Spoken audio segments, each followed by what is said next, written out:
Hi, this is Brian with Driving While ADHD, and I'm going to talk about building good habits. So I'm not going to talk about leaving old habits behind because that's a whole different process. But I want to see if I can help you guys who have attention issues have some success in building good habits. So I've been able to build two consistently good habits.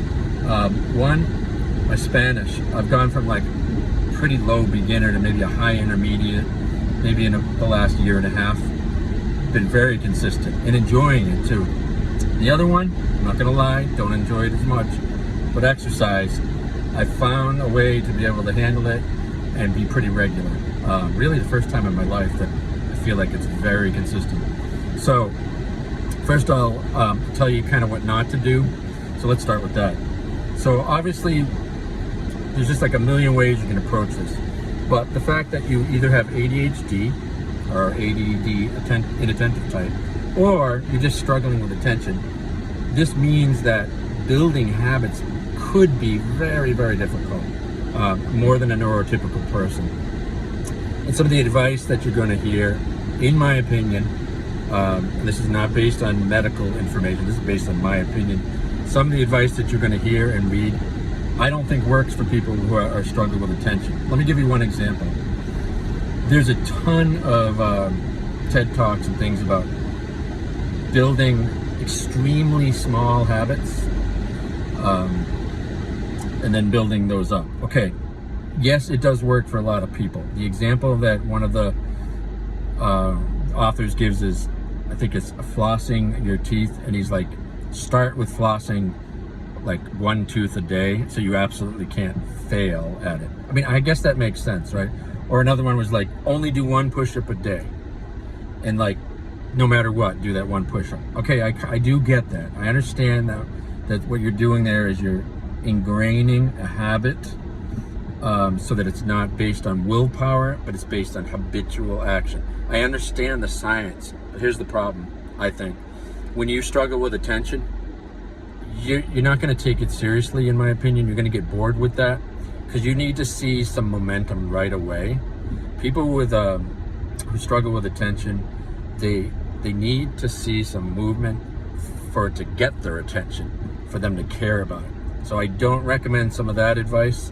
Another thing I don't recommend, this is just me, I don't recommend being super public about what you're doing, like putting everything on Facebook or Reddit or some platform. Oh, today I hit the gym, I think there's enough shame in people's lives that have ADHD, ADD, attention issues. And so I think you're setting yourself up with some shame if you don't make it your habit, if you're not successful at that time in your life. Okay, so just another thing about what not to do. Don't wake up on New Year's Eve after you've been partying and decide you're going to go on some healthy regimen and making that decision while you're hungover and tired. Don't do that, and don't make an unrealistic commitment to, I'm going to exercise every single day when you've been sitting around for a couple of years. So be realistic. Let's talk about that a little bit coming up. But first of all, let me start with what I think are the three strategies. Okay, so number one is going to be your intention. Number two is going to be flexibility of scheduling, and number three is going to be joy, having joy and reward. Okay, so I'll go in that order. Okay, let's start off with intention. So you don't, in my opinion, you don't have to have this like massively concrete goal with all these intermediate steps. What I think you need is an intention that speaks to your own heart. So for example, Spanish. I'm not just learning Spanish just because I want to challenge myself. I'm learning Spanish because I have a desire, a very, very deep-seated desire to connect with other people in my community that speak Spanish. I'm an educator. I work in a community in the San Francisco Bay Area that probably 70% of the people that I work with speak Spanish. And I can understand them receptively, but I have not been able to converse with them, and it puts me at such a disadvantage. So I have a very good motivation to want to learn, okay? Now let me take the exercise habit. This one's a little bit different. I've never been horribly out of shape. I've never been horribly overweight. So I don't have some of those motivations. I have a deep-seated motivation though, that I want to be around to watch my kids grow up, maybe see grandchildren, and also just to be good to my wife, who does exercise and takes care of herself. I don't want her to have to take care of me because, you know, I was drinking too much or something, or just something bad happened. So exercise, it's for me. Yes, it's for me, and I feel better when I do it, but I have bigger intentions beyond just myself. So it gives me something to answer to, okay? So that was my first thing. Second thing, flexibility of scheduling. So again, TED Talks, books that you might read, you know, they're really big on, like, you got to do it every day no matter what. It's got to be a daily thing, and they just really pound that. Again, I think this is problematic for people with ADHD. We're not good at doing anything. All right, I take that back. We struggle with not doing things every day, with doing things every day consistently. I mean, half of the sort of suffering that comes around this whole situation of having attention issues is just trying to have consistency in your life. So then you're already beating yourself up maybe about some of the other things in your life that you're trying to be consistent on. Then to lay it on yourself like, I am going to do this thing every day no matter what, you're just going to drive yourself crazy. Okay, let me just make one exception. There might be some habits that you just have to do every day, like brushing your teeth. Okay, so that might be one that would fall under that. Okay, or drinking water, a good amount of water. But if we're talking about learning a language, playing a musical instrument, exercising, they don't have to be done every day. Okay, what's more important is that you do them enough times in a week to make change in yourself. So for example, let's go with exercise.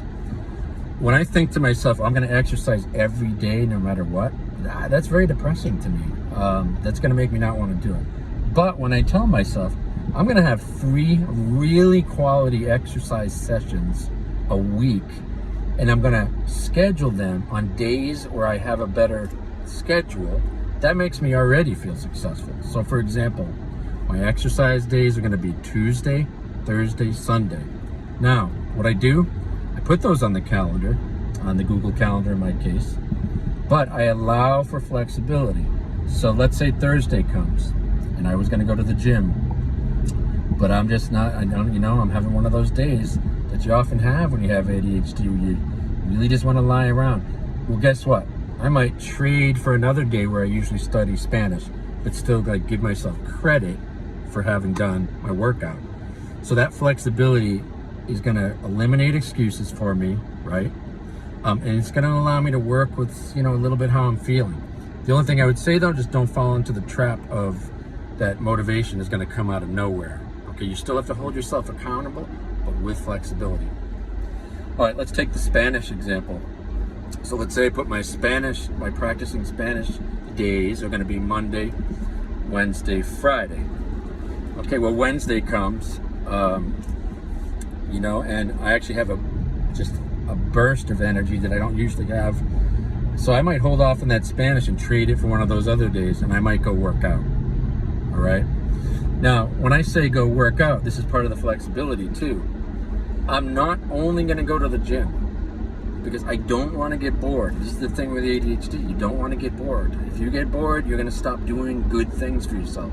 So in my case, in my car, which I'm driving right now, my Subaru, I keep a rucksack, a weighted rucksack with like 40 pounds in it. So if the urge hits me and I get that spontaneous feeling, like I just talked about, I'll take that and I'll go on a hike with my 40 pounds on my back, and that's going to count as one of my 3 times a week sessions.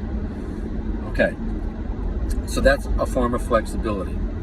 So variety is the spice of life, I think, when you struggle with attention. So some of the great things that can come out of this unfortunate thing that we kind of are born with, right?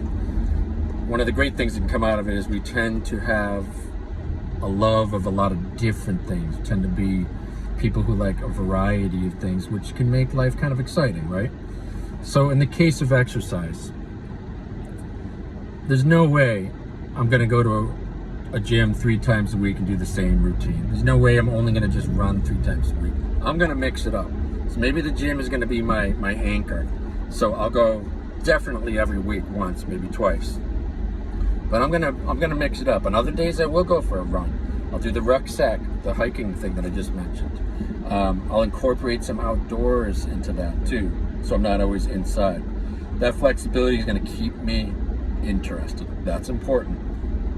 With the Spanish, the beauty right now of learning a language is there's so many resources. Some of them are free, some of them are cheap too. So, with the example of Spanish, I found 3 podcasts that are exactly at my level. And one of them I paid extra money to get some PDFs and bonus materials. It's wonderful. So there I go with my flexibility. I can listen to my Spanish while I'm driving, right? Or while I'm walking through my headphones. That's a wonderful thing to be able to do. I also do one-on-one tutoring with a tutor in Peru, in Lima, Peru, and she's amazing. And so that's my, speaking. And then when I'm at school, I practice in real life, not just practice, but use my intermediate Spanish at my job, in where I work in the Bay Area, where I said there's, a lot of people who speak Spanish in the community that I work in. So I mix it up, keep myself interested. Flexibility and scheduling, and I do use the calendar. And again, if Thursday comes and I just can't do one of those habits, I'll trade for the other one. So there's that flexibility. All right, last component is going to be rewarding yourself and giving yourself motivation and joy. You got to have some joy, in whatever you're doing. So if it's exercise, the joy could be challenging yourself to do better than last time and keeping track of it. The joy could be being outdoors and exercising and enjoying the outdoors, okay? The joy could be mindfulness while exercising. So those are forms of joy, of happiness while you do your habit. Also reward. Now reward, I do a very different kind of thing with reward that I haven't heard many people do. I'll tell you in a moment. But one that I do that I think is a reward is I track on my calendar. I have a couple different apps that do like tracking where you try not to break the chain of days. Try to get a certain amount of times that you did your habit. There's probably like 50 different apps. Again, some of them are free, some are not. Depends how complicated you want to get. You might use paper, you might just use a calendar, right? Tracking is good, and think of it as like, hey, I did it, and that's rewarding yourself. It's like you did a good job, and you can say that to yourself and look at your tracking and go, wow, I hit 4 times in the last 2 weeks or whatever for your habit. Now, for some people with accountability partners and being more public about it, that can be a form of a reward too, when you maybe call someone or post it somewhere that, hey, I hit my habit a bunch of times. So that could work for you too as a kind of a reward, right? So let me just tell you what I did for my habits that's a little unusual, and it really, I think, fits for people with ADHD. Every time I did my intended habit that I was practicing, I gave myself $1 in a shoebox at the end of the day. If on a given day I had 2 or 3 habits, let's say I had 3. Let's say it was Spanish, practice music, exercise. So $1 for each one, I put it in the shoebox, and then two or three bonus dollars for doing all of them. I put it in the shoebox. What did I do with that money? I saved up for a guitar. Now, it was like a whole year before I finally opened it up, counted the money. Not a very expensive guitar, but a guitar. And it was something I looked forward to, and I loved seeing those dollar bills in that shoebox, so you might want to try that. Okay, in summary, here's all the things. Careful about what you choose and have a good intention. Flexible scheduling, where you can kind of trade different days, but keeping it consistent over time. And then finally, rewarding yourself and making things fun. If you do all of those things, you have a very good chance of succeeding at your habit. And thank you for listening and watching the video.